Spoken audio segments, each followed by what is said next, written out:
A permanent base is being built in the Shackleton crater on the south pole of the moon. Shackleton Base, A Journey to the Moon is a worker placement game played over 3 rounds in which players lead one of the space agencies working together to expand their presence on the base while 3 major corporations are sponsoring the mission, each one pursuing a different agenda. That is such a Cam sentence. Okay, I'm going to read this one sentence again. Are you ready?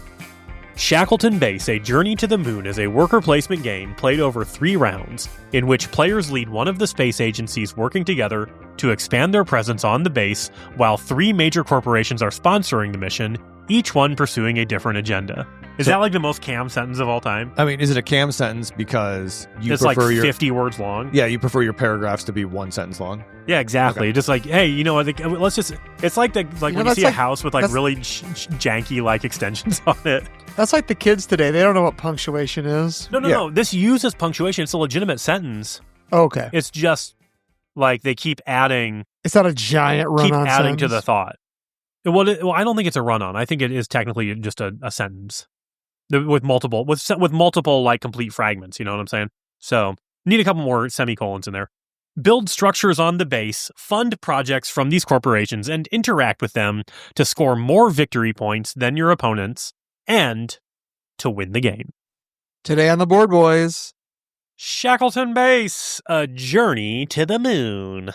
To the moon! I don't know what that is. To the moon, Alice. Yeah, honeymooners. And also cryptocurrency.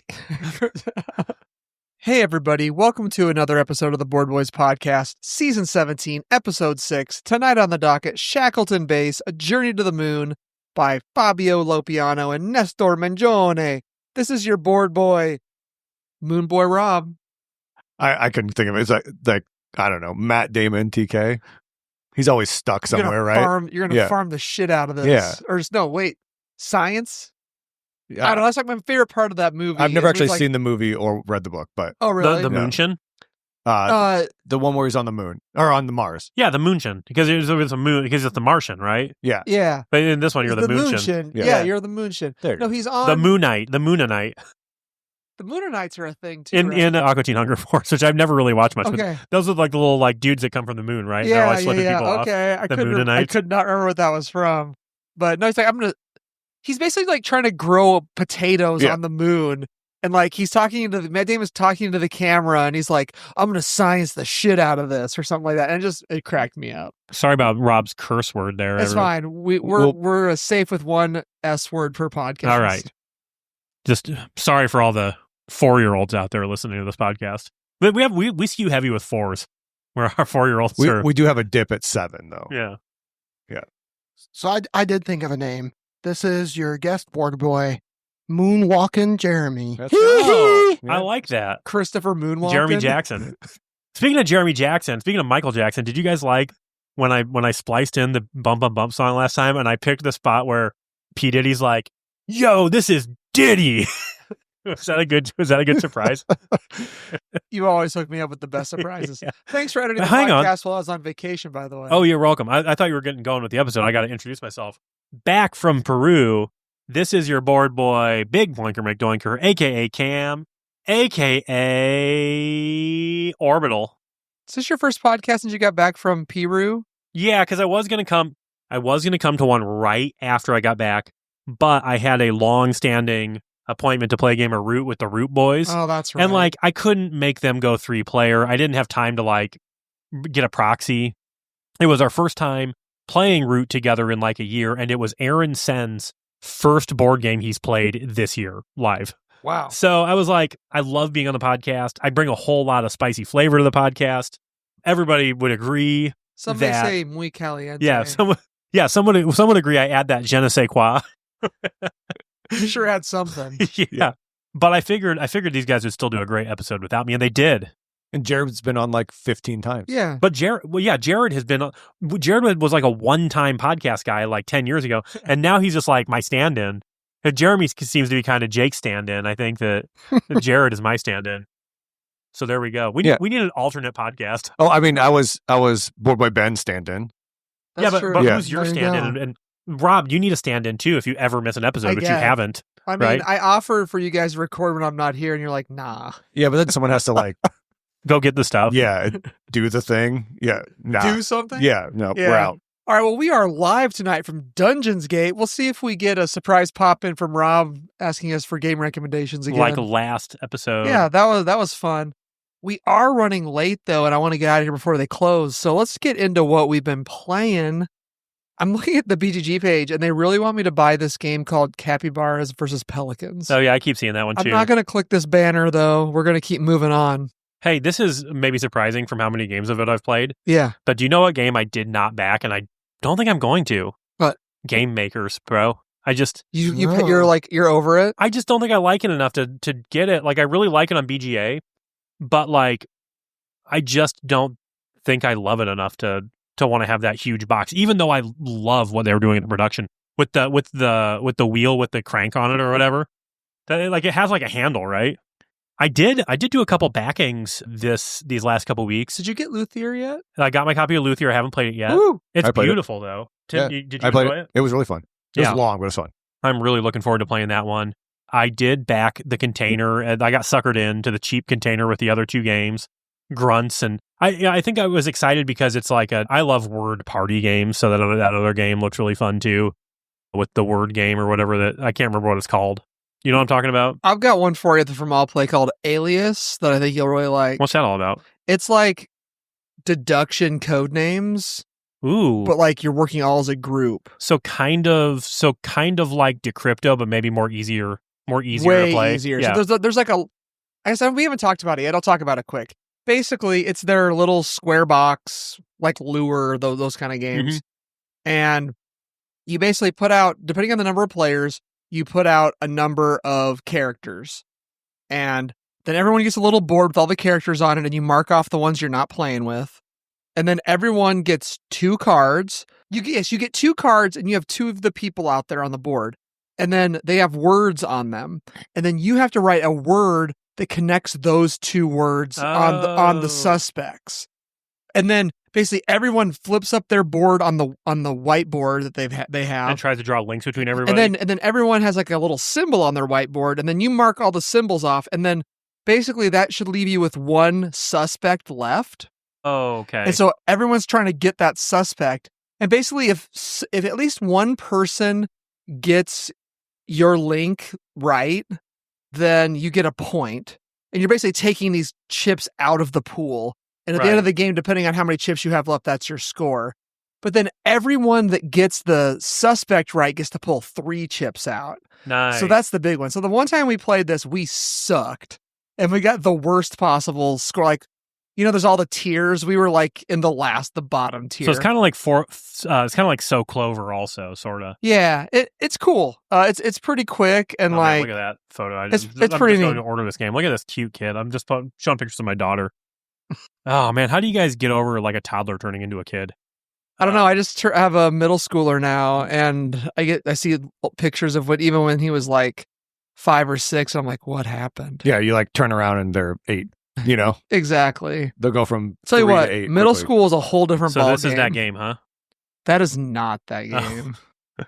Hold on. I had one turn into Alibis. Sorry. Alibis. Alibis is the name of the game that I just talked about.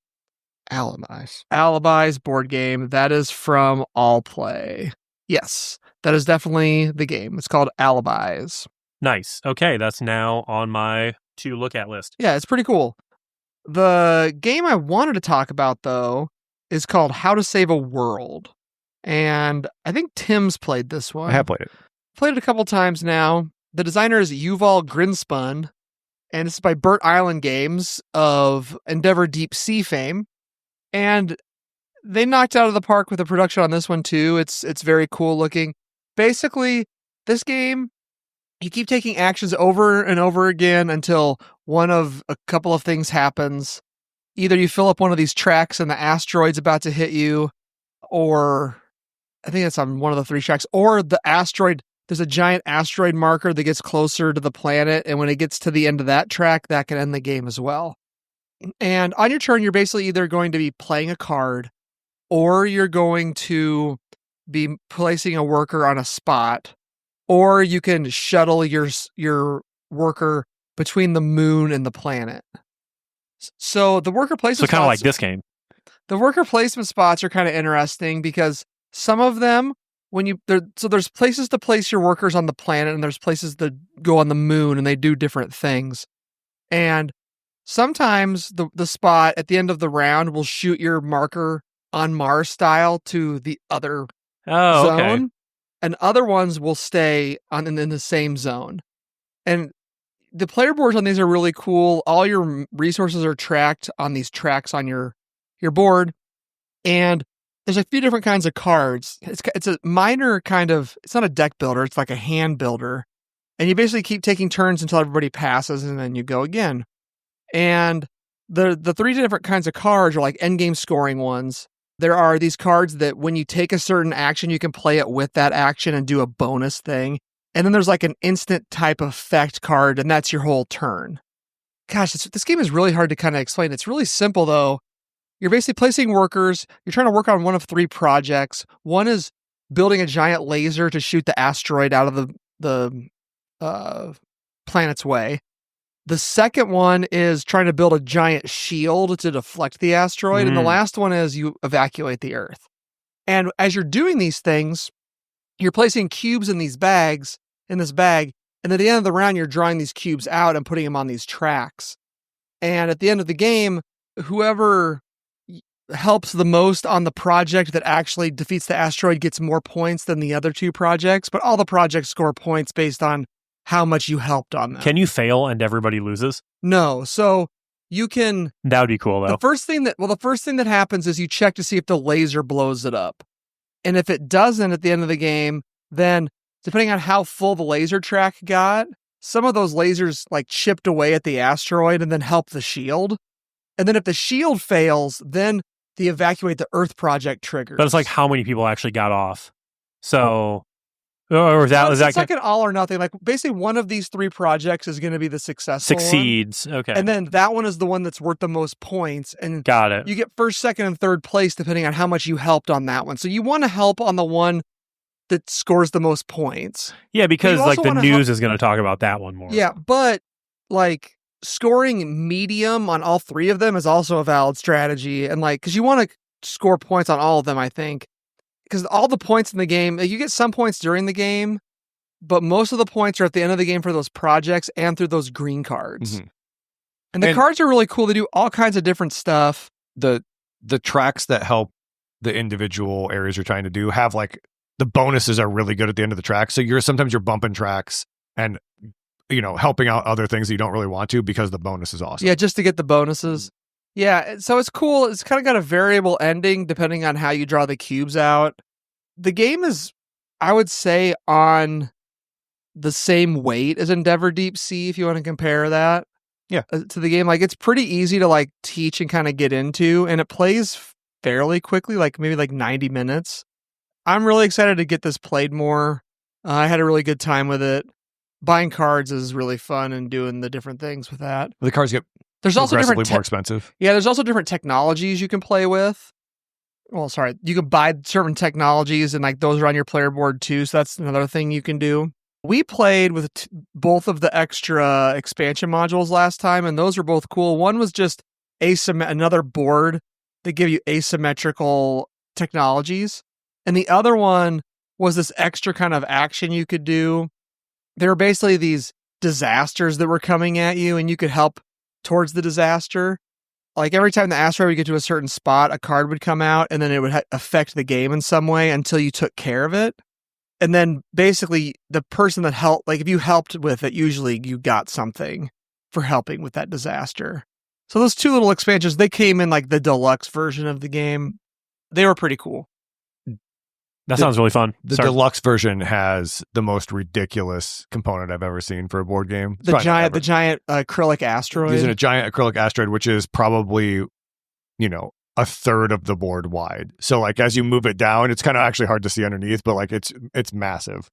Yeah, and it kind of sits up off the table. Yeah. It's kind of got these like two little feet that it sits on. It's wild. Yeah, but it was like, and it starts in the bottom corner, so it's like hanging off the board by like 6 inches. So it's pretty funny. It's interesting.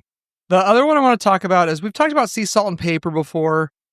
I'm going to just talk about the 2 expansions that I played for it. One is called Extra Salt, and the newest, and that's been out a couple of years. The newest one is called Extra Pepper. And Extra Salt, it just adds some more cards, like the crab that gives you points for crabs, the jellyfish that you can use with like a swimmer, and it basically makes a person's turn where they only get to draw 1 card blind off the top. My kids love the jellyfish So me. kind of being a jerk about that. Yeah. And then there's a lobster with a crab, and that one lets you take the first 5 cards from the deck and add 1 to your hand. That's one of my favorite ones in, So that's in that cool. expansion. And then a seahorse can be like part of a collection. And then the star, I think it just adds 2 points. Adds Right? yeah, it just Points. adds 2 points to like a duo card. You play it with a duo that you played down, and you just get an extra 2 points, right? Yep.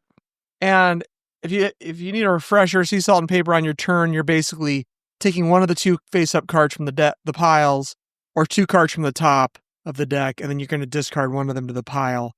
And you play that until someone calls the end of the game because they have 7 points, and they end it, and everyone scores all their points. Or you call last chance, and then everyone gets a chance to beat your score. If you're interested, it's on BGA. I think both expansions are also on BGA.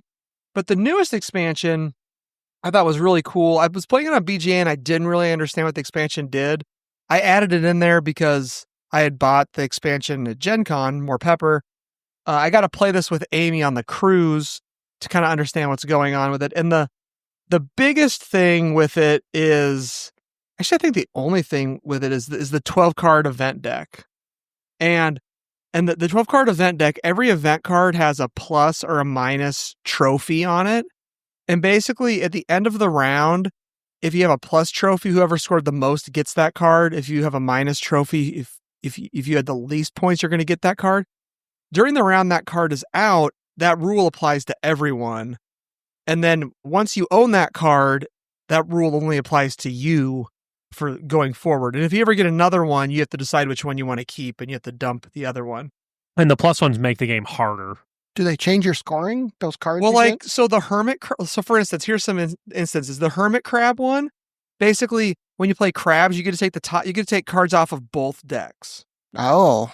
The sunfish is when a pair of fish is played, the player adds the first 2 cards from the hand to the deck. So like that just is extra juice, right? There's one where you play a pair of swimmers that lets you look at an opponent's hand and swap cards with them. When you play a pair of sharks, that does something. So they're all special powers. Yeah. There's a couple of them, like there's one that'll change the point value of the shells, the point values of the octopuses. The mermaids. Don't score. There's a tornado where the mermaids don't score points. There's another one where the win. Yeah. Amy had this one, and she won the game with the dance of the mermaids. You just win with 3 mermaids instead of 3? 4. Oh. Yeah. The treasure chest is a player must reach 10 points instead of 7. The Diodon fish says you cannot end the round by stop. You have to say last chance. Oh, wow. For the rest of the game, if you had that, you have to last chance. There's 3 that say they add a new rule. One of them is at the end of the turn, if the 2 piles have the same color, you get to add one of them to your hand. When you discard a collection card, the top card from the draw pile is added to your hand. So you like get rid of those and get more cards. And the coral reef, a player may place a shell face down in front of them. If they do, they are immune to all attacks, but it's worth no points. So, like, I enjoyed Extra Salt, but I think Extra Pepper rocks. Yeah. Like, just the random, like, round rules.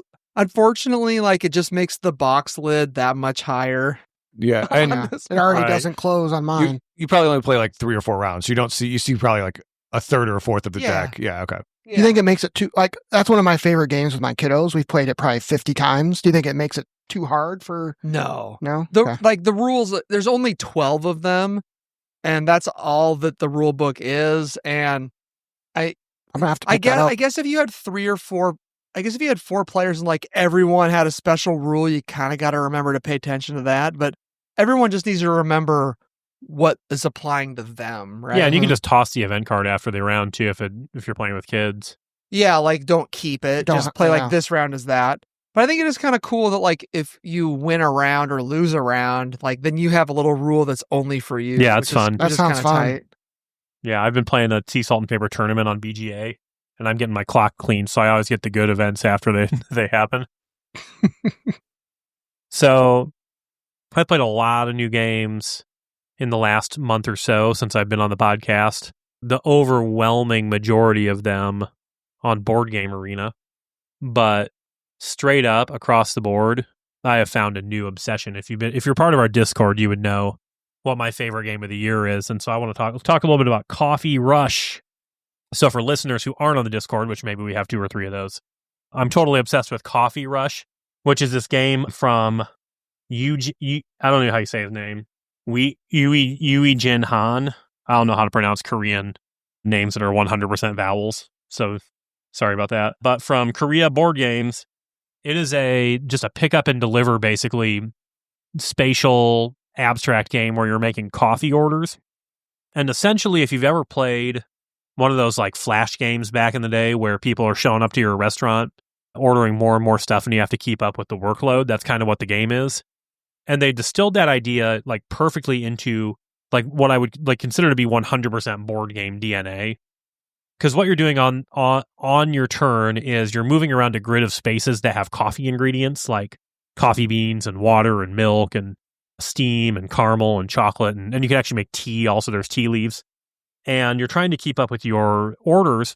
However, every turn, your orders get closer to being like you not completing them in time and the customer being upset and walking away. And every time orders are completed by another player, they give other players new orders. You also receive a new order of your own every turn. So the game just starts escalating like crazy. To offset this, every time you complete like a fancy drink, or every time you lose an order, you get these coffee rush tokens that let you move 1 extra space on your turn to collect 1 extra ingredient. Additionally, every 3 orders you can complete, you can give up 3 of them to get an upgrade for your shop, which is worth 2 points. So basically you give up a point, but you get a permanent upgrade, which might give you which is extra ways to earn like double ingredients when you cross over spaces. And then there's one that lets you move diagonally on the grid, which normally you can only do orthogonal movement. Anyway, I don't know what it is about this game versus other spatial games. I love food service video games and board games. You know what I mean?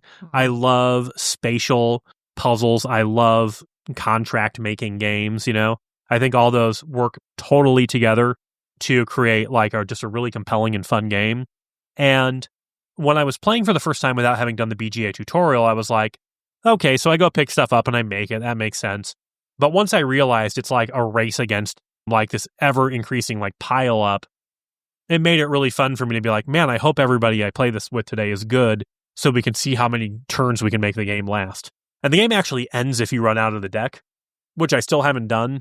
But I did get to a game with another player who was pretty familiar with the game the other day where we had 2 cards remaining in the deck. So that's pretty cool. If we'd been just a little more careful, we might have been able to finish the whole thing. But I can't recommend Coffee Rush enough. I'd go out and play it on BGA. It's not a real pricey game either. I think like $35 or something like that. You just picked it up tonight, and I just picked it up tonight because I've just been playing on BGA, but I've decided it's time to finally foist it on my wife. And the components are really nice for the price. You get a bunch of little coffee cups, and then you get little physical resources of each different kind. It's not just colored cubes like I thought it would be. There's little water drops and little coffee beans and caramel, and that you place in your little plastic cups to make the drinks. So that's pretty fun. Anyway, anybody else have thoughts on Coffee Rush? I guess Tim's maybe played it once. Rob, have you played it yet? I have not. Is that a negatory? I'm going to try it out on BGA. Yeah, it's so fun. But I should try it. Yeah. Let's get, well, how about the 4 of us get a BGA game going? It's great. How many games are you in right now? Everybody guess. Total games or Coffee Rush games? Total games. Does Cam have going 85. right now turn-based? Okay, what do you think, Jeremy? I already looked. You saw? Yep. I'm going to guess 2. 102. I don't actually know. No, I paired way down after Peru. I got up in 120s during Peru, but I would guess I'm in 60 games. Okay. 102. I said 85. 85. 60. Exactly. Guess how many games I'm in right now? 4. 0. Oh, but you went off the grid for your cruise, and I know you're in a game of Distilled. Am I? Yeah, you just started like just hitting end turn. I don't know how to play Distill. Oh, you don't? I mean, I do, but I don't remember how to play it at all. And I tried to make something and I couldn't, and I'm like, I don't know. That's so it. I'm just nexting. That's what happened to me in this game at Galactic Cruise I'm playing with Tim, because like I forgot how to play and I realized I was hosed at the beginning. And So in Galactic Cruise, there's like the round markers are like where Yeah. you put cubes out. You get them for like launching. You get Yeah. them for the endgame goals. So there's probably like 12 spaces for cubes, maybe something like that. You know what I'm talking about? There's one green cube and like 11 yellow cubes for me. So like Cam has basically spent the entire game. You've made one launch. yeah, because so here's the thing, I forgot like all the rules for like, so first of all, the UI when they dropped the alpha was really bad, and they just updated it. It's really good now. Yep. Which now I'm kind of remembering how to play just because they made it so much better. But like when I first started, everything was like up at the top, like it was like just like a flow chart of like do this, kind of the way like they're fixing Andromeda's Edge to be a little bit better now too. But Andromeda's Edge, remember how borked that was when they first dropped the alpha there, and we tried to play for like a couple turns. Yeah, and it was like I think it was just broken. Yeah, in it was like general. broken, but they also had like, it was like when they first started doing it, there's just like the flow chart of blue buttons up, and you're like just like clicking stuff to like just try to get out of the turn to go. Like that's how I was playing the game. But now I kind of remember how to play, and so I'm gonna go read the rules, and I'll play again with Tim, and then I'm gonna wipe the floor with him by sending the most rockets to the most moons. Game rips. Are you back in the new expansion? Yeah, Galactic I Cruise? did. Nice. Yeah. Yeah, I am in 2 BGA games right Well, I knew you were in now. one at least. What's the other 2, one? huh? The other one is this game of viticulture for the tournament. Oh, I've is that been the in for- somebody's The taking one a where Pandasaurus? TJ hasn't taken his turn in like 3 months. No, like I get to take a turn in that like maybe once a week or something. Yeah. I feel like maybe not that often. Well, he's like 90 days late. He's 90 days late in a couple of my games too. I love TJ though. I don't care. yeah. So that tournament game may end someday, but those are the 2 games. So I'm in 0 meaningful BGA games right now. Well, we're about to be in a game of Coffee Rush. And Okay. Galactic Cruise.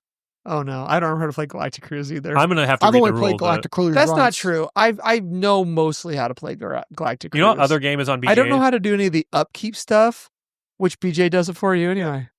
So This is another game I'm playing with Tim that I don't know how to play. Ahoy. I mean, like I know how to play it, but I don't know how to score. Yeah, you have to have your stuff in the places with the So I'm just dice. like I'm just riding my boat around and like destroying Tim's dudes, but like he's winning. I don't know. You gotta win majority in the areas. what game would you like to be on BGA right now that is not on BGA? Hang on, I've If been you- thinking about this. If you had one game that you could put on BGA right now. Expansions for Arnak. Ooh, Very good. that's a good one. Yeah, like all the juice for Arnak. Mm-hmm. Or even just like the character Even just the powers. leaders. That'd Yeah. be great. I'd take like Barcelona or Windmill Valley. Yeah. Those would be really good. I was thinking of a game that would be perfect on BGA the other day. I think I would like Nucleum with all the stuff. Oh, in that'd it. be great. Yeah, that'd be great. Yeah. Tealeton would be a great game on BGA. There's a lot of Yeah. any game that has a lot of upkeep. Yeah. Yeah, for sure. Yeah, I think because Nucleum is one I've been wanting to get back to the table for a while now. And I just haven't. I You feel almost like have like too much stuff where it gets like overwhelming. You know? yeah. Same with the Teotihuacan Well, thing. hey, let's play Nucleum at where we have a convention coming up that we're all going to. So Yeah. we'll play it there. I'm trying to remember if I even finished. I started a game of Nucleum at the convention like 2 years ago, and then we couldn't finish it. We got kicked out, and I don't think I've played it since. So Sad. I need to play a game of Nucleum, I think.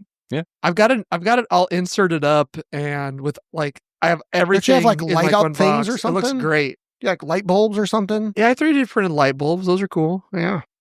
You know what would really make me happy is I can play Grand Austria Hotel and Underwater Cities on. Yeah. Yukata? No, But if they those need came to be BGA, like, oh, dude, Yeah. it would be lights out. I'd never have to go over to Yukata again. Quacks at Quedlinburg would be sick Mhm. on Yeah. BGA. I mean, all the games we love. Yeah. Yeah. So like every game that's great would But be like Quacks would be great on BGA because like you could just play simultaneously and Yeah. like and you could just finish your turn. And like cuz like that would work perfectly because you wouldn't have to like look at other people's boards. I wish if Core of Discovery was on BGA, that'd be tight. Because you can play that solo. Oh yeah, I've heard that's really fun. I haven't played it yet. Core Discovery, you will really like that game.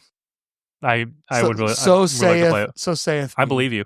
You know, so I started playing I've been trying to get somebody to play Bohemians with me because I think that the box art looks cool for a while, and Braden decided he would finally play it with me. I think I just invited him and he just accepted because he's nice. And that's a game like a card laying game about like planning out your day as like a lazy guy in like France in like the 1800s. And the BGA thing prompts you to narrate your day like when you're taking your turn. And so like I like played my cards out and like had to write like a thing about like my day in the box for brain I think just for flavor for Braden to read. My guy like spent the morning relaxing and then like pursued like a long lost love, and then he went to work as a busker. Not BGA related, Tim, but because I mentioned 3D printing for Nucleum, the next thing up on my queue is I found a better marble dropper for Golem. Ooh. Oh, So Yeah. Also a good BGA game. we'll have to run. That would be an awesome BGA game. We'll have to give that a shot as soon as I get that printed out. We'll just play, was it Luciani? Yeah. The whole, Let me 3 days let straight. me just stack up all the heavy Euros Yeah. that we need to get played. We'll get it done. Plus, it's Halloween, though, so I need to be able to sprinkle in some spooky games in there, too. yeah, like Tealetum and Nuclea. Oh, Golem's scary. That's true. Yeah. I would let Golem be in there for Yeah. sure. I was going to talk about two games.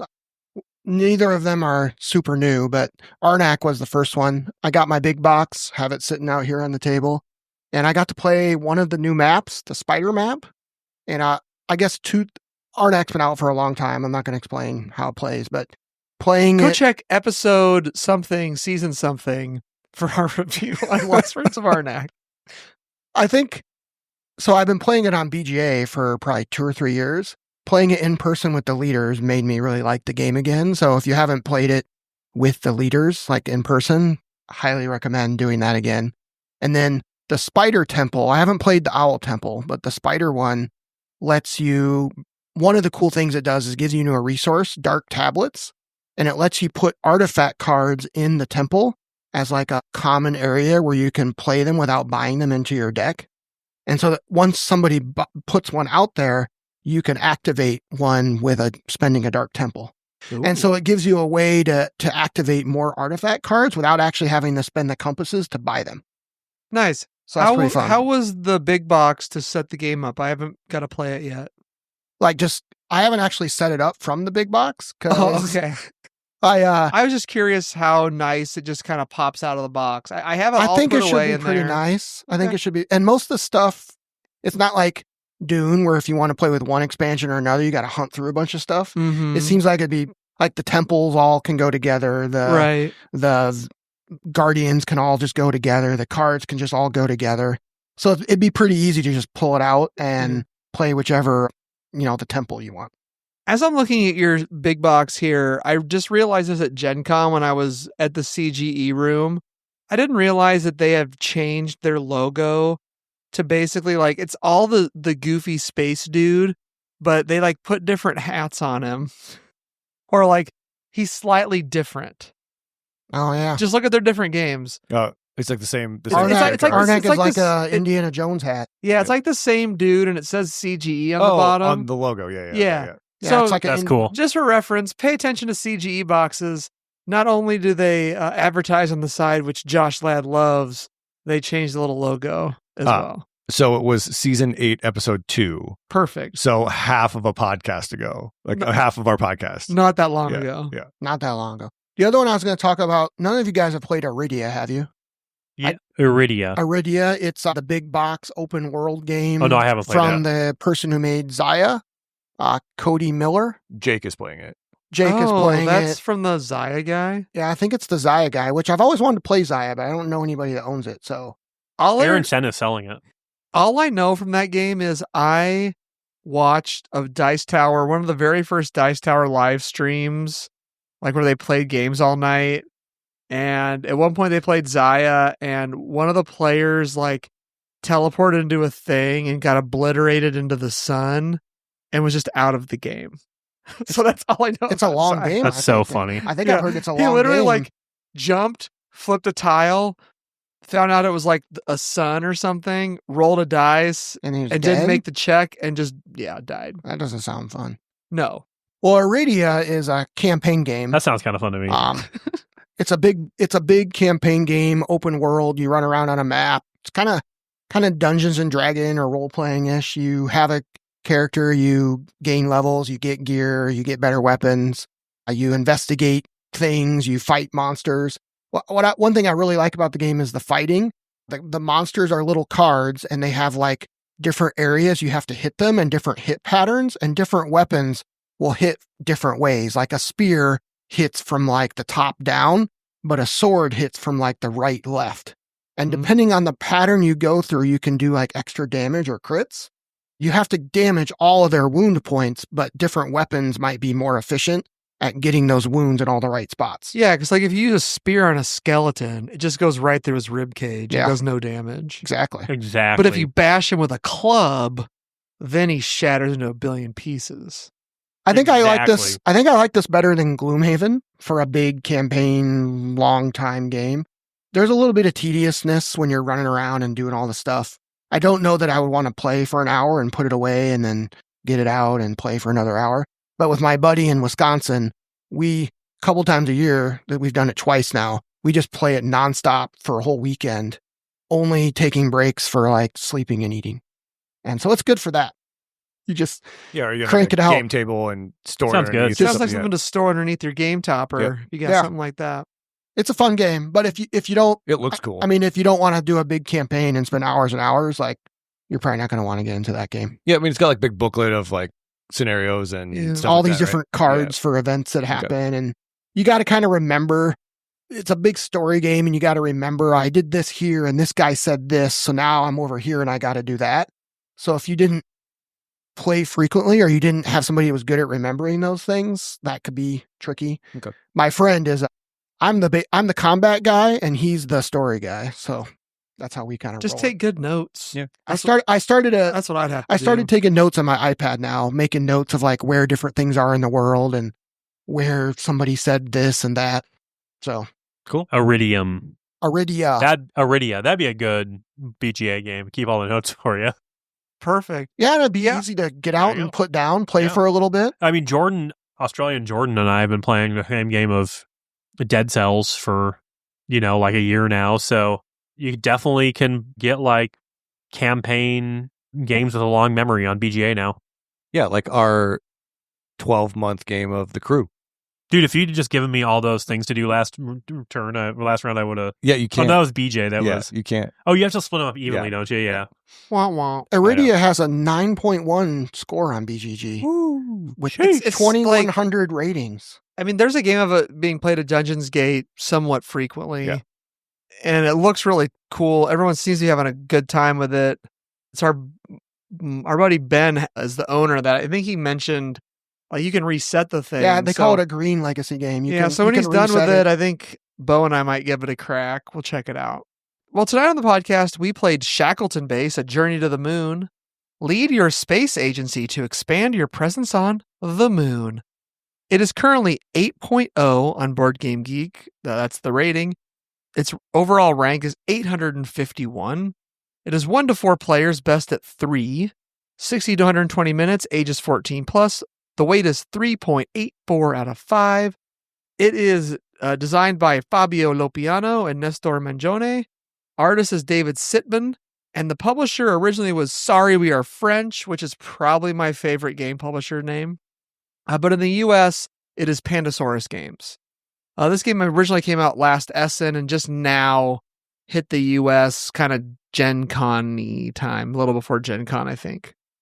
Tim, you want to hit us with the light overview Sure. of what we're doing in Shackleton Base? Yeah, we kind of talked about this a little bit when we were explaining the rules, but Shackleton's Base is a hard game to describe. But essentially, you are going to draft a tile that gives you resources, and it gives you probably the most important component of the game is astronauts in 3 different colors. And you will, on your turn, take one of those astronauts and play it into 3 areas. Either you will put it on a row, I'm going to say a row, there it's like on the moon in kind of these hexagon areas where you, depending on the color, you will either get resources to build, you will get resources to run the corporations, which we'll talk about in a little bit, or you'll get money. You can put it in another area, which will let you do like kind of 3 main actions, which is build on the moon. So the resources build is like titanium and, I don't know, quartz or whatever, jewels. I don't know what they are. I call them moon rocks. Yeah, moon rocks. Yep. You can buy cards. Cards are from the 3 corporations. So every game has 3 different corporations. They're helping kind of, build out on the moon. They have, completely different goals and objectives and things like that, but they all have cards. You can buy cards from them. And then the third thing is there's a reputation track and some other kind of reputation actions. Each corporation has one of those. You can run 3 of those. If you match the color of those reactions with the guy that you put out there, then you also get a little bonus action. And then the third thing is you can place a guy into the holding cell and retrieve a guy. When you retrieve people like that, you put them into your moon base where you have kind of removed your buildings and they grant you special powers. So you'll go through, you'll place 6 meeples of astronauts, and then you're going to run through kind of an area control scoring to get more meeples to put in your house. You'll run through some income, and you'll do that 3 times, and those corporations will shoot off all kinds of different things. So in a big nutshell, that's kind of the game, mostly placing meeples and running those actions, and then combo wombo city. Let's get to the table and we'll be back.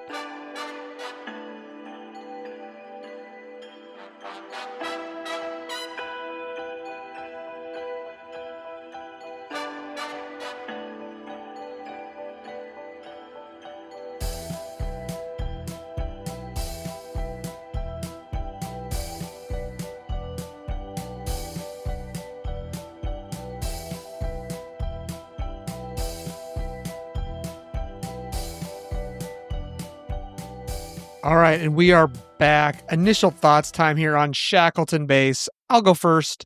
I saw this one last Essen. Well, not at Essen, but I knew it came out. It was actually in the hot games room at BGG Con, and I didn't look at the designer names, and I was just like, nah, I don't care about that game.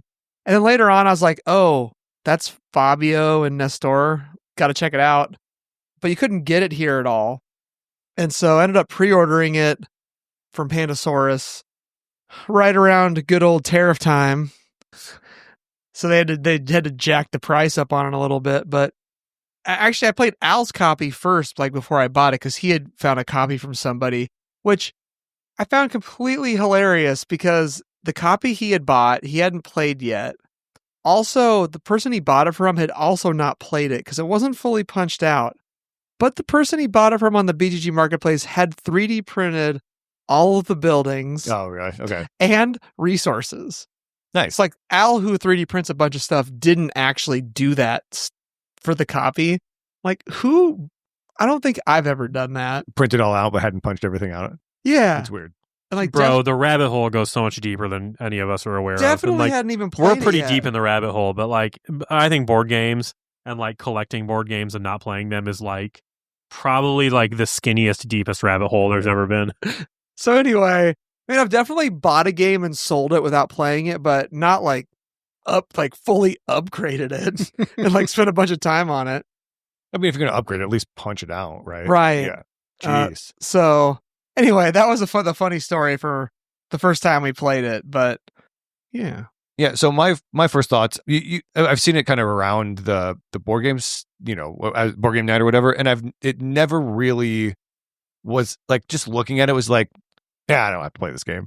Seems like another kind of, space Euro looking thing, right? There, like when you look at it, it's like there's nothing special about this game. I would say my first play, I was surprisingly pleased with how what's with all those space Euros we're reviewing lately? Yeah, I mean lately, but like SETI, Galileo, kind of overtook Shackleton Zombies Base. a few years back, didn't it? What else is out? Galactic Cruise. Yeah. I mean, we've done a lot of space Euro games lately. Yep. My initial thoughts, I've just been hearing everybody talk about it, and I'm late to play it. Tonight was the first time I played it. And so I was just excited. It was probably my number one game that I wanted to play that, podcasts and you see people talking about. When we were setting it up and starting to explain it, I was getting a little bit unsure of how everything connected. The action seemed relatively simple, but the icons and figuring out how am I efficiently going to do things was kind of maybe making my brain turn a little to mush, probably. I've been away from like what's hot in board games for long enough now with like little toddler that when I come to play a new game, I like look at it and I'm like, yeah, it looks like a game. And then when I start learning the game, it's like, yeah, I know how to play this. You know what I mean?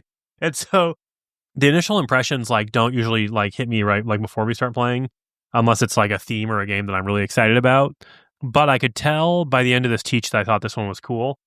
And by like halfway into the game, I was like, oh, I think I could have a lot of fun with this, especially knowing there's like different like space corporations to make the game like wildly different every single time you play. So yeah, I mean, let's hit those pros. I mean, that's my number one is the replayability in this is pretty cool. It comes with 7 corporations and you only play with 3 of them. The rulebook is really good in this game, and it actually tells you like kind of your first game, second game, third game, like combos of the corps to play. I have played all the corporations. They're all pretty cool, unique. And basically, if you know how to play the game, but you haven't played with a certain corp, it's probably like a minute to kind of understand how the new corporation works. I will say, I've only played it one time, but the farming corporation, and hit me up on the Discord if you think differently. I don't think that one's that fun. It's basically, It's like just building farms on the moon. I don't know. I was not really into the farming one.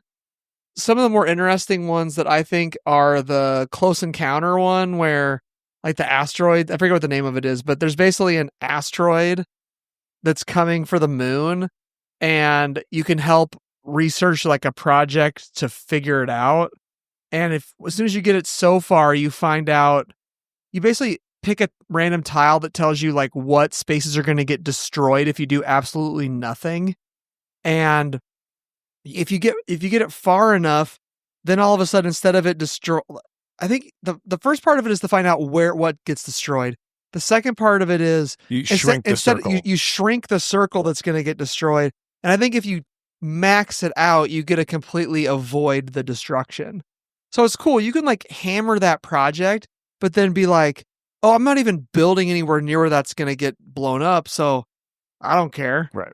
And then like let everyone else's buildings get blown up at the end and then they lose points. I thought there's one where you take the buildings from the moon and contribute them. I think it's Mars. You like ship them to Mars. Oh. So they come off the board. So like your area control on the board to get guys goes into the project. Yeah. Which is interesting. And then you use you could send people into that project to score points on it too.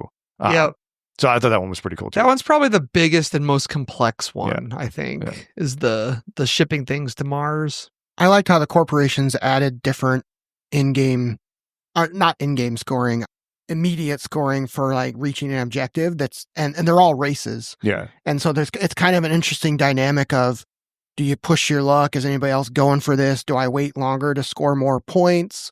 Do I get it while I can get it? But then every corporation has different versions of those that kind of are like want you to interact with that corporation, it seems like. Yeah. So all the corporations have 3 goals and they each have like a kind of a low, mid, high tier where you score more points, the harder it is.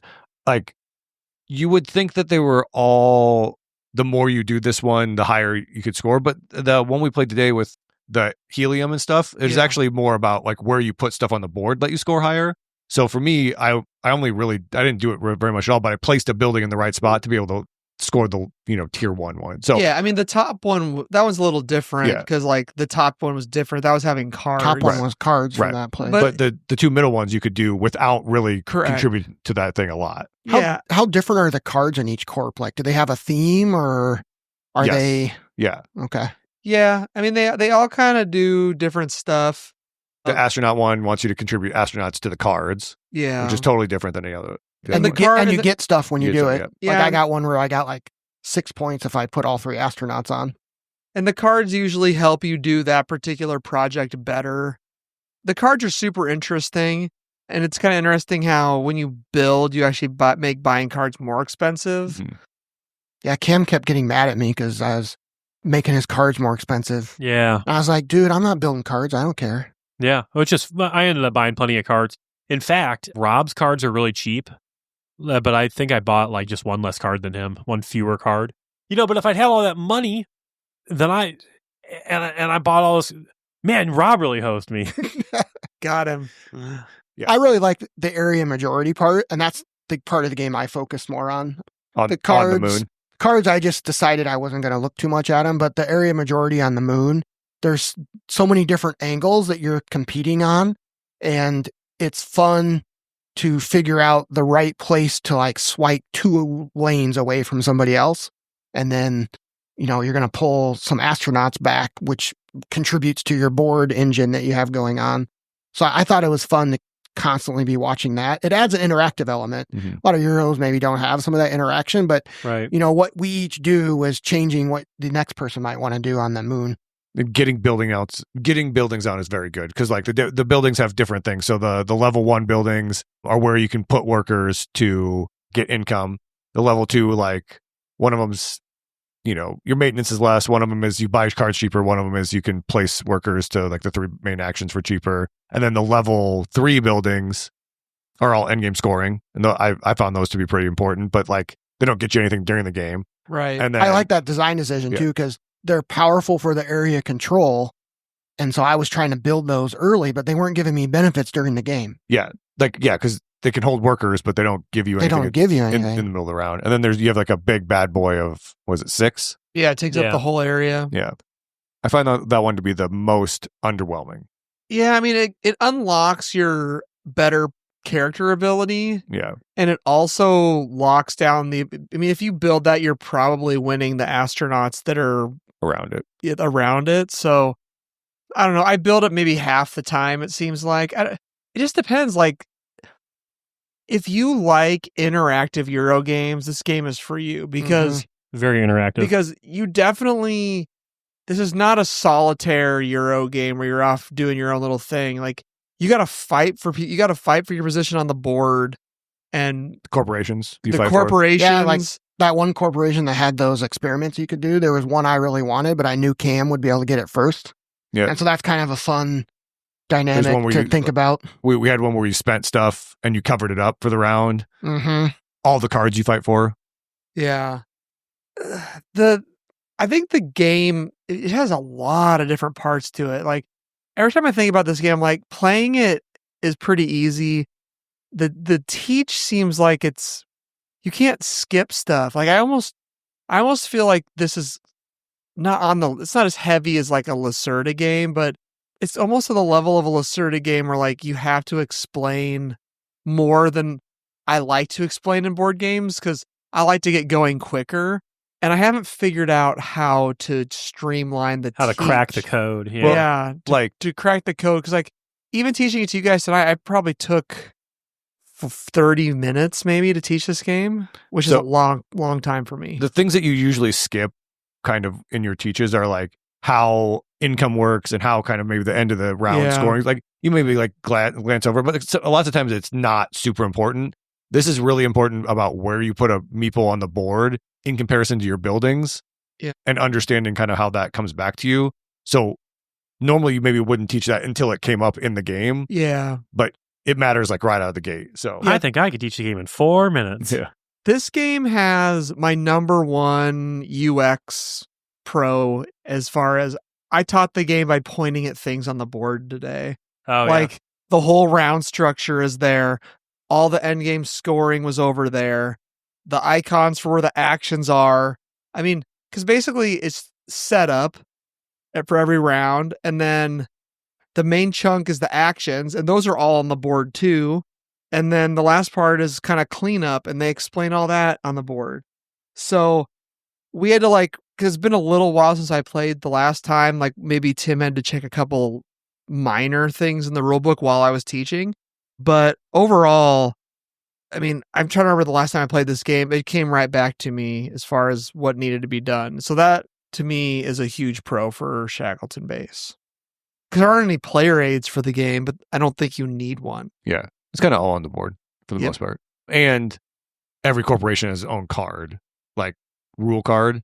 Yeah, That- that's cool. I like how they broke that out too. So you only need to grab the 3 kind of 2-sided sheets that come with the game for the corporations you're playing with. And it tells you exactly what every card does in the back of it. Yeah. Yep.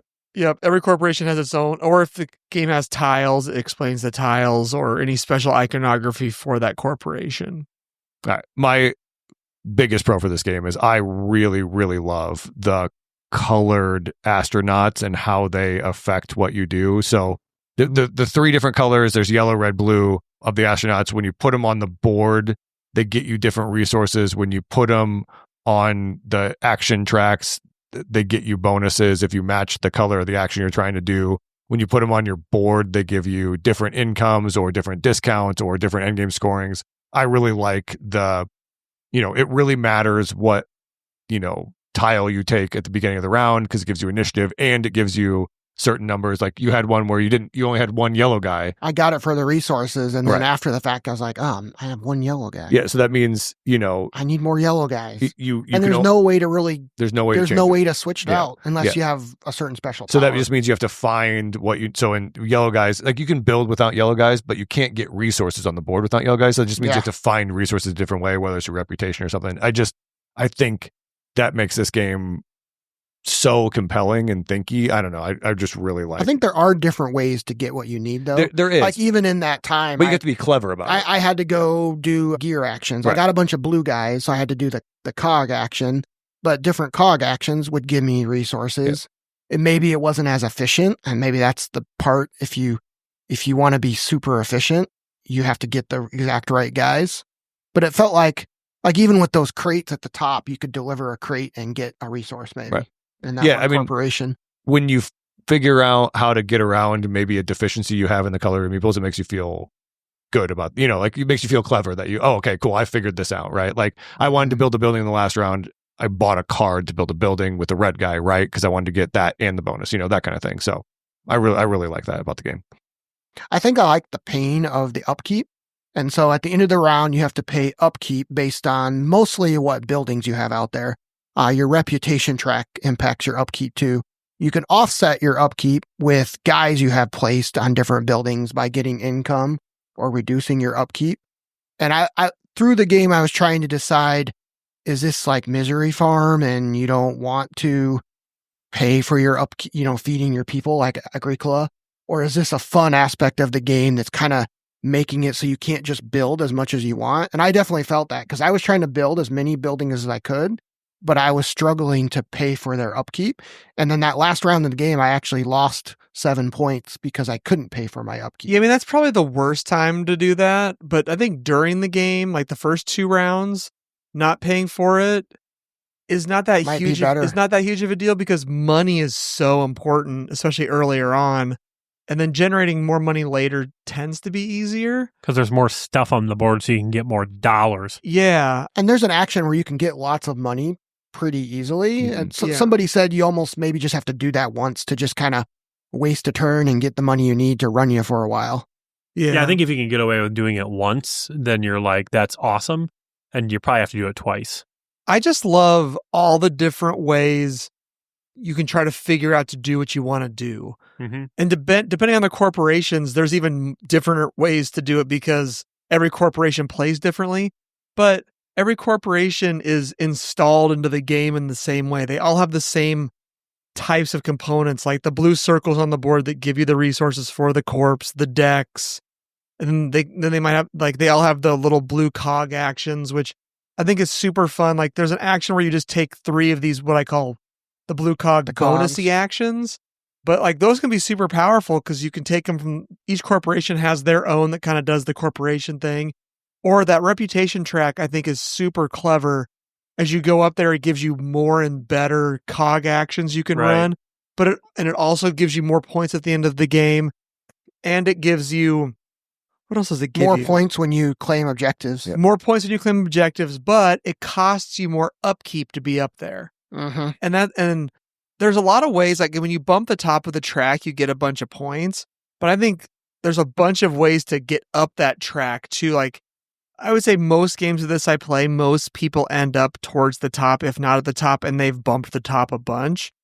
And so sure, you get points by that, but you might be better off spending some of those points on upkeep instead of money, and then still being able to end up at the top of the track towards the end of Maybe the game. saving yourself an action of just having to get money. Correct.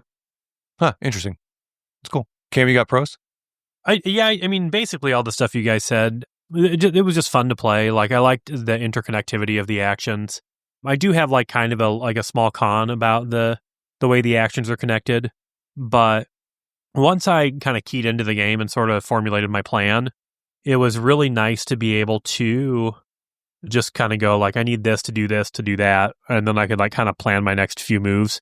And then just kind of like, I think this game's really fun. I do have a few minor gripes about kind of the player interaction, because I think a lot of the player interaction is just like hoping people don't do something, where, like a lot of it's just like, yeah, I hope everybody doesn't go take that action that I want to take next time to make it 4 coins more expensive. But there are times when like good things, like there are a few times when good things happen too from like what players are doing. Like they will Give you money. They'll give you money. They'll buy a card in like a stack where you want a card from that stack, but you don't like either of the cards that are available. So, I mean, like it's a trade-off. Yeah, put a meeple on the board where you're winning the majority. Yeah, exactly. Yeah. So, I mean, there's good stuff too, but sometimes like I think like I was kind of down the first round of the game because I sort of like didn't exactly know what I wanted to do. Made a simple plan, and then like everything that I decided I was going to do with my first couple turns, like people made it more expensive, and I should have just pivoted and done something else like right from the beginning of the game. But yeah, I think that's the thing with this is there's so many different things to do. If the 3 of us all went and took the building action right off the bat, then you go buy a card. Exactly. Or you put your guy on the board and get a bunch of stuff in the cheaper spot. Or there's enough stuff to do. And I think I like makes the game fairly tactical as well about like what might be the best thing now. And it's like, I feel like we put less people around the moon this game than I normally see. And we took we weren't as much a moon men. Yeah, no more Moonanites. Mm-hmm. But we did a ton of the actions in the bottom right corner. Yeah. The build, the buy the card, and the 3 blue circle actions. Yep. We crushed on those. And then even like the third action that we haven't talked a bunch about, which is you might think is kind of the throwaway action, but it gets you a colored astronaut that you want in your base, which can be hard to do, and some money. And a cog. And you get to do a cog action. So that is the perfect, like, I need exactly this thing to do my next action kind of turn you can take, which is nice for it that it's there. Yeah, I would say out of the gate, it trips people up in that it looks like a spot where you can exchange your color meeple right to have another, but it's not. You put it in there and the guy comes to your house, right? So correct. Just something to look out for is that, like, just by looking at it, it looks like, oh, I need a yellow meeple. I'll put my red one here, get a yellow, and forfeit my turn and just go later. That's not how it works. I will say from the rule book, and the first time I kind of read through and was figuring out the game, that was probably the most confusing part of the game. And I should probably remember that when I'm trying to teach it, to the fact that the guys you get at the beginning are the only workers you're going to place, and like how the guys actually get put in your board. And this game comes with cardboard buildings. And the first time we played it, we played with it. This is what made it trigger in my mind how you play the game properly. Was we had the 3D printed domes, and I'm like, well, you can't put a guy on a dome. Oh yeah. So if you have like cardboard things, you might think that, oh yeah, my guys can go on these buildings in my thing, and that's where they're supposed to go. No, you have to empty spaces by building the buildings to be able to put the astronauts in those empty spaces. And I don't think the rulebook was super clear on that fact at the beginning. And once they're in your base, they don't go anywhere else. Yeah. So I would say that was one minor thing that I think could trip people up. So we're kind of, and we got any other pros? I really like you can shift the guys around in your base. At one point I was like, oh no, these guys are stuck. So this decision like might hose me, but you can just shift them around when you need to at the end of the round. So I like that. Mm-hmm. I do have one little gripe. And you know what? And the more I think about it, it's just one little gripe. There were multiple times in this game, like, and this is just a gripe for like when you play a game, when you play lots of games and you have a fair chance of like doing okay at a game when you're playing with your like game buddies, like the kind of group we are, I think is a kind of standard board game group for people who are like pretty into board games where it's like, we're always playing new stuff. Something that I found like to be kind of annoying about this one in like when I was learning how to play was realizing that like actions kind of cost a decent amount of money and there's like tons of player interaction. And so like I'm not going to try to walk the whole game back. I'm not going to try to like weasel my way out of anything. I just wish that there was I could just spend like a point for a coin, just to like be the new guy and be like, oh crap, I really want to take this action. I should have played my red guy to go get money first, but I didn't. And now was 2 actions ago. I just want to spend, I don't know. I think it would be fair in this game to you only get like 90 to 100 points or whatever, but wasn't that kind of would you guys get 110 or something like that? Yep. Yeah, just let me spend 2 points and get a coin. There were a couple times in this game as a new player where that would have been so meaningful, because you only get 18 actions. And I'll go spend a red guy but then I can't get this building going till next turn. There's only 3 eras, and I'd just like to be able to do that. My I don't know. The biggest con, this probably it's a little long. For me, it's a little long. It kind of extends out at the end a little bit too. The actions get a little bit longer. I think the last round was our fastest. Really?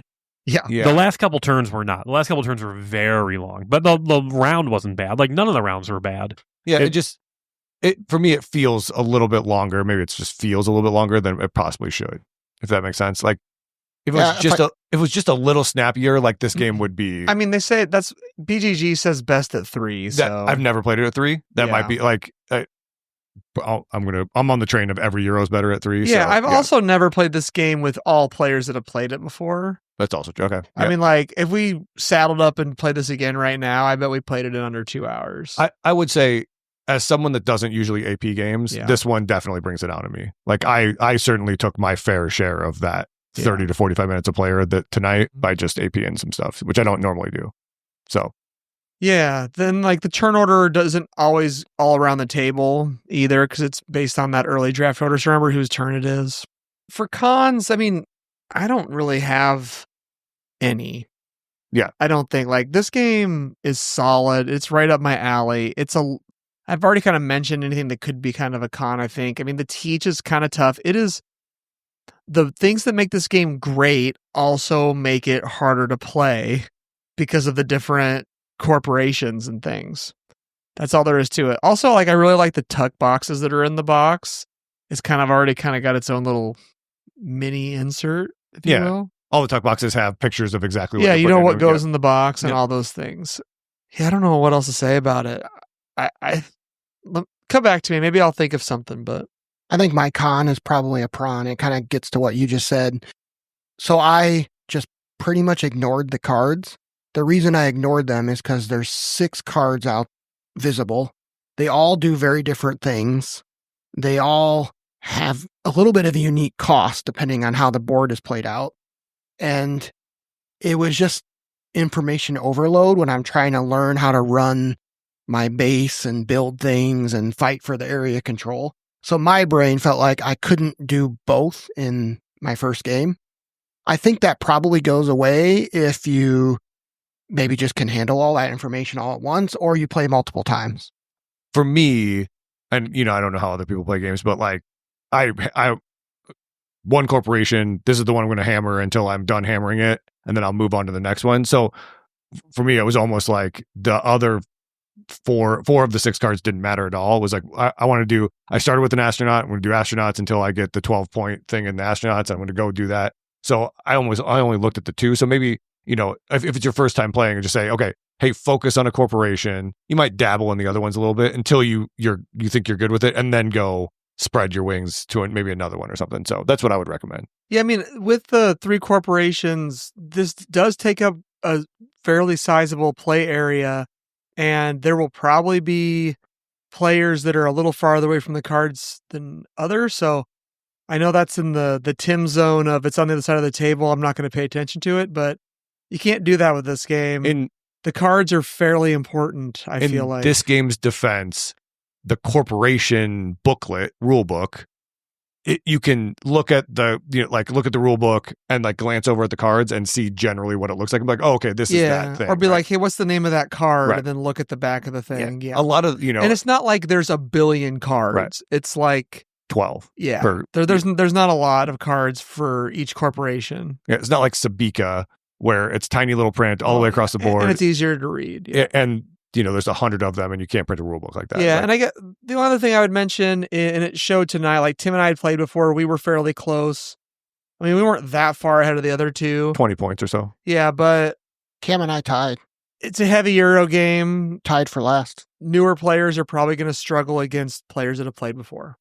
And that's why I don't think that's a big... And you can say that for probably Right. 90% of Euro games of this weight, I would say. I would say, and I felt this like definitely the first game that I played, there is a management of your economy with how much you have to pay and how much money you're getting in and that kind of thing, that like if you're not managing your economy and how you are spending or building your buildings and making enough money to, pay for them, like my first game, it definitely felt like all I did was take actions to pay for my maintenance the whole game. Right. And if you don't get over that hump, it can be, I know you talked about that a little bit, Jeremy, like where it was that's how, since I was trying to build a lot, I Right. felt that pinch. Yeah. And then that left no money for cards. And then I was trying to figure out what cards help my strategy. And then I was like, just forget about those cards. Yeah, so I feel like if you get your money kind of taken care of, then you can explore the red and the, buying the cards and the blue guys for getting the cogs, and it kind of like opens your game up a little bit. So, all right, well, let's hit final thoughts here on the Board Boys podcast for Shackleton Base. We have a 3 Boeing rating scale, 3 being the best, 0 being the worst. One time you can give your 4 Boeing game. Half Boeings are allowed. A 0 Boeing of Shackleton Base is, I think, the asteroid hits the moon and blows it up.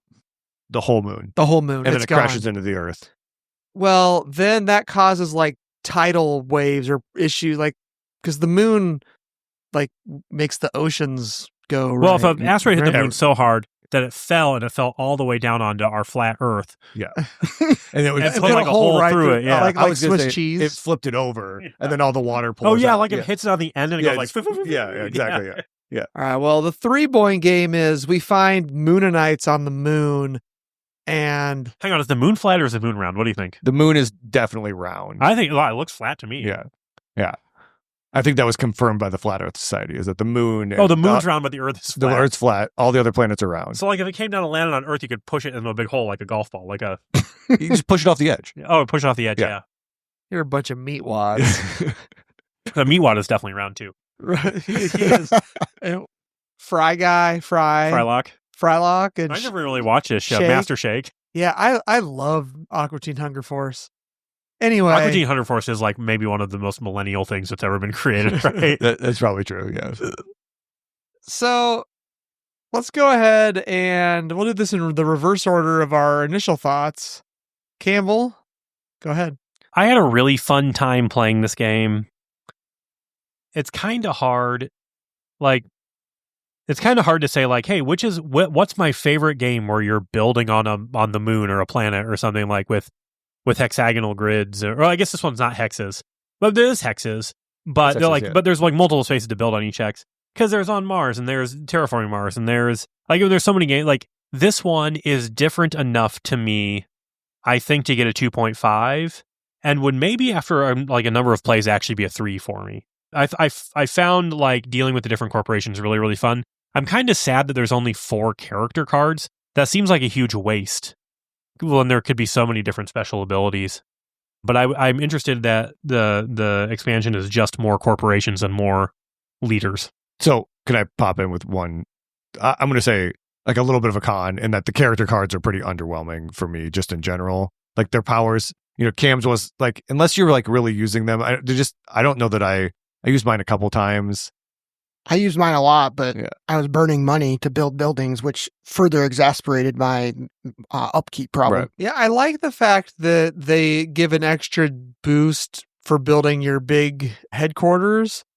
But yeah, I would agree with you. I don't know, I generally like player powers that are like If I'm- powerful, like yeah, they, well- they feel really good. like, oh man, Rob's got that power. That Yeah. thing's awesome. I wish I, I had mean, that. mine was basically $1 every time I bought a card, so it saved me some money, and $3 after I'd built the thing, which I think I triggered that one time. So Yeah. All right. Sorry to interrupt. I think the B sides might be more interesting than the A sides. that could be true.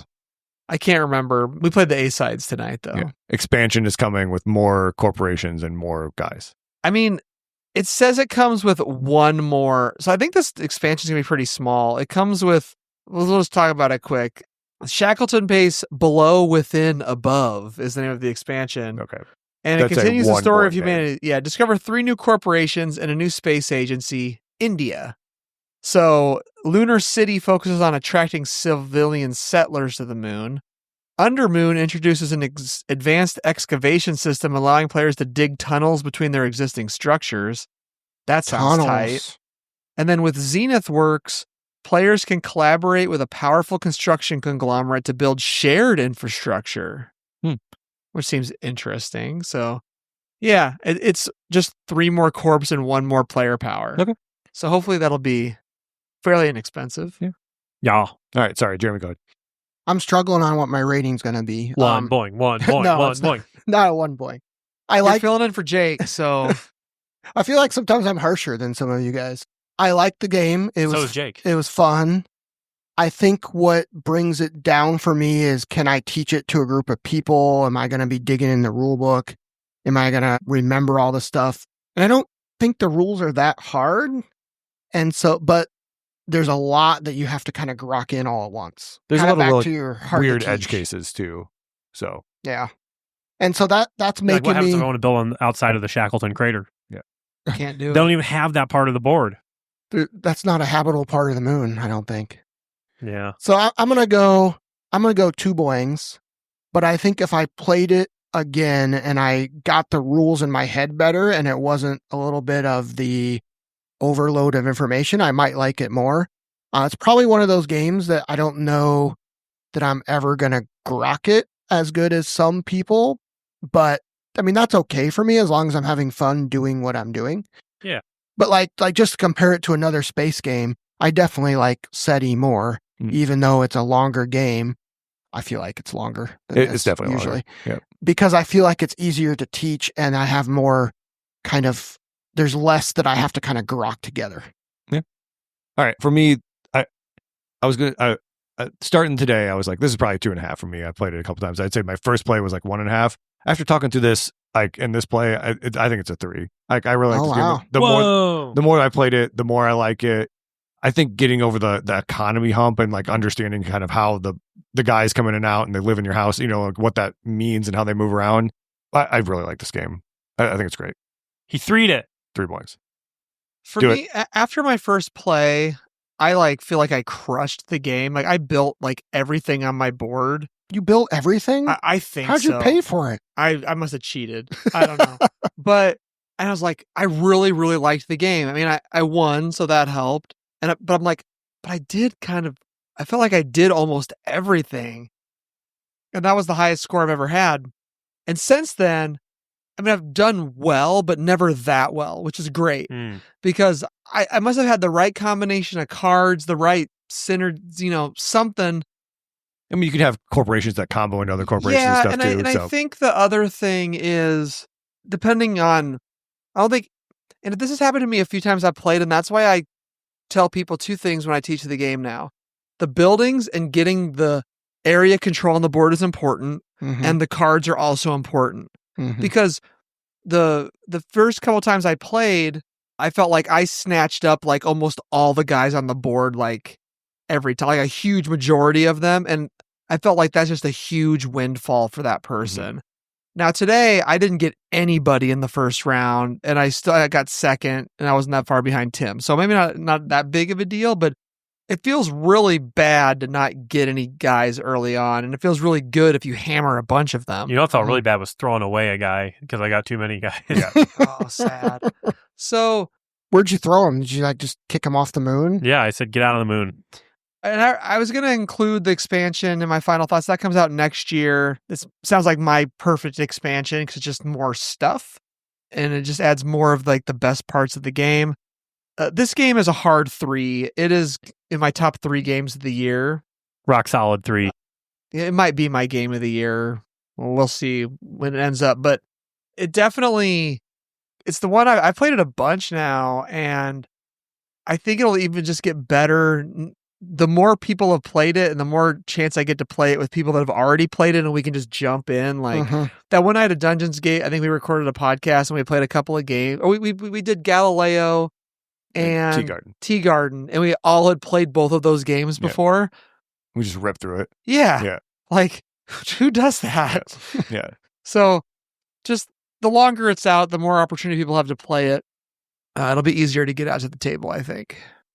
Cool. All right. I think that'll wrap us up for Shackleton Base. We do like to look back 1 year in the past, a segment we like to call Bumper Dump. Cam, you're back. Baby, turn around. I wanna see that sexy board game go. Board boys bump. Hey, it's me, Diddy.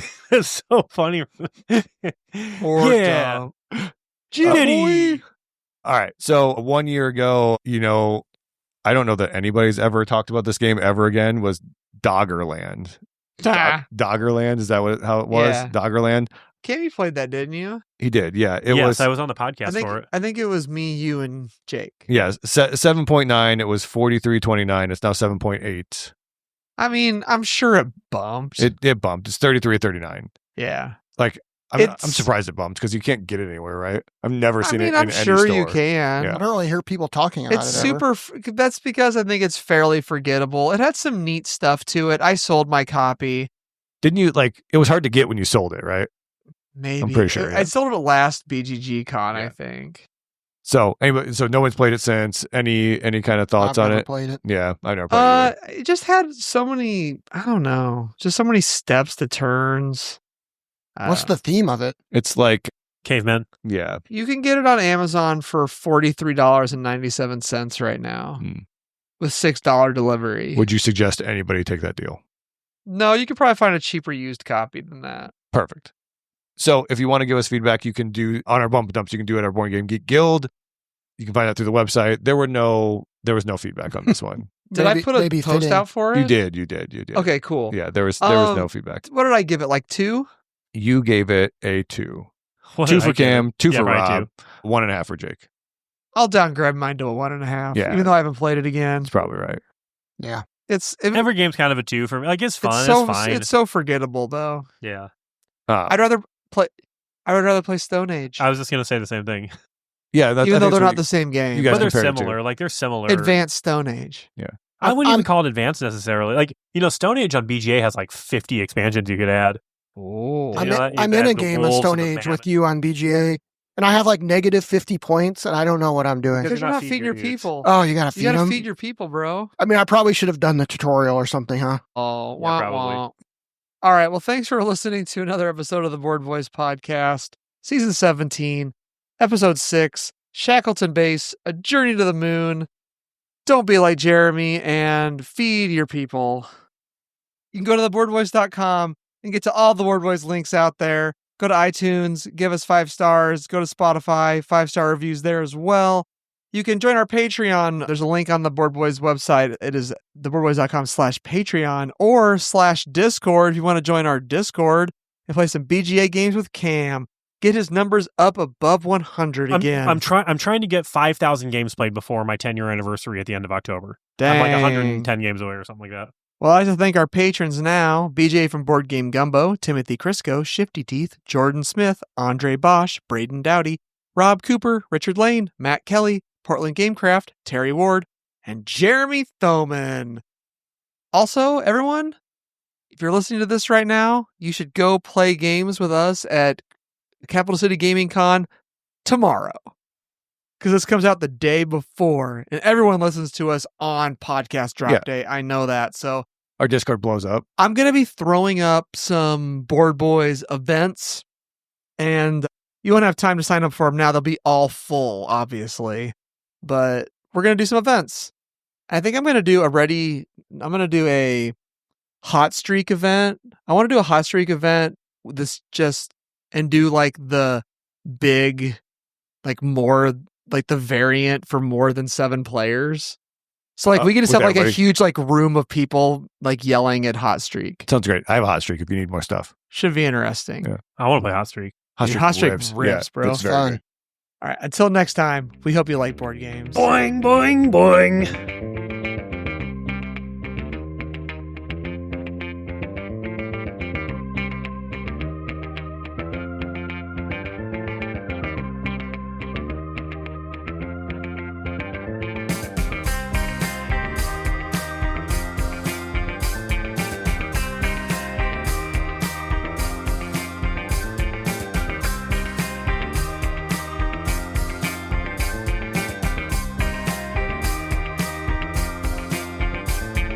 When I was in high school, there was a reggae band called Dogger, and I always think of them when I think of the Doggerland.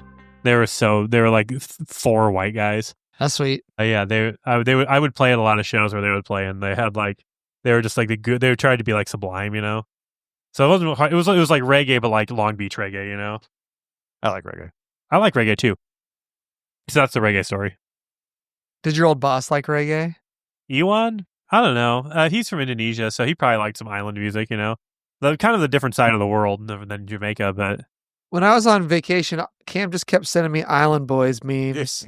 dude, the island boys are so fun. Did you watch all those memes I sent in the board, like the Board Boys Discord, where it was like the island boys doing fivers, and it's like the island boys being like, "Yo, what's up, Caitlin? Your mom said you're having your first period, so like you're an island girl having your first period, yeah. Some people are kind of embarrassed, yeah, but it's a normal thing." No, it wasn't their first yeast infection. It's like he's like, I know, like my sister had some, and it's nothing to be embarrassed about. Like let's say anything. Oh, and there was the other one where it's like, "What's up, Ghislaine, from your boy Jeffrey, because you're an island girl." Like they have no idea that people are trolling them. It's so funny. Oh, Island Boys. Because they're just like the dumbest guys that ever were born, you know. You But like you kind love of a them charming though. way, like because their hair is so bad, they're so funny. All right, well, Jesus, Island Boys. I don't even know what to do right now. Go to theboardboys.com and I'm sorry for talking about Island Boys cameos. All right. Dude, you guys got to watch this. Okay, here we go.